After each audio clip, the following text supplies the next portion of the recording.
अध्यक्षपदासंदर्भातील प्रतीक्षा संपलेली आहे. अमित साटम आता नवे अध्यक्ष मुंबईला मिळालेले काय? गेला एक प्रदीर्घ काळ सन्माननीय श्री आशिष शेलारजी यांनी मुंबई विभागाचं अध्यक्षपद अतिशय समर्थपणे सांभाळलं.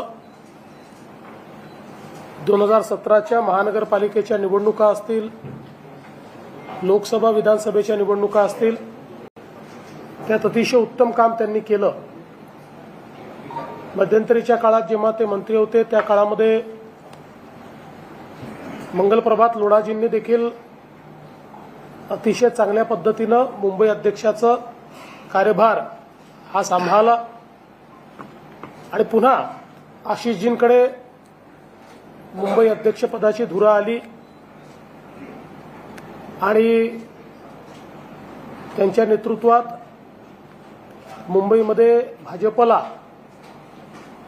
विधानसभेमध्ये अतिशय चांगलं यश मिळालं आणि भारतीय जनता पक्षाने मुंबईतली नंबर 1 ची पार्टी म्हणून पुन्हा एकदा आपलं वर्चस्व सिद्ध केलं. आणि आता नवीन संघटनात्मक रचनांमध्ये आशिषजींकडे आता मंत्रिपदाचा भार आलेला आहे आणि भारतीय जनता पक्षाने आपला नवीन अध्यक्ष मुंबईकरता निवडलेला आहे. आमचे महाराष्ट्राचे अध्यक्ष रवींद्र चव्हाणजी यांनी कोर कमिटीच्या सर्व सदस्यांशी चर्चा करून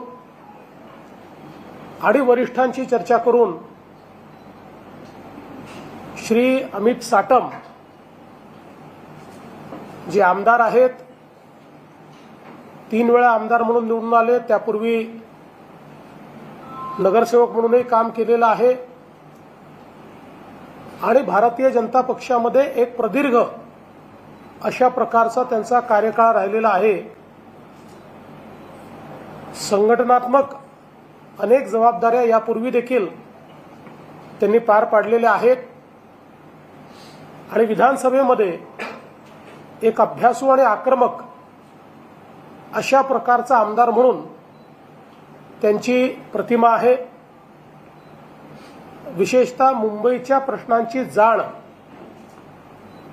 आणि ते प्रश्न सोडवण्याकरता जी काही कल्पकता पाहिजे ती देखील त्यांच्याकडे आहे आणि मला विश्वास आहे की आता निश्चितपणे येत्या काळामध्ये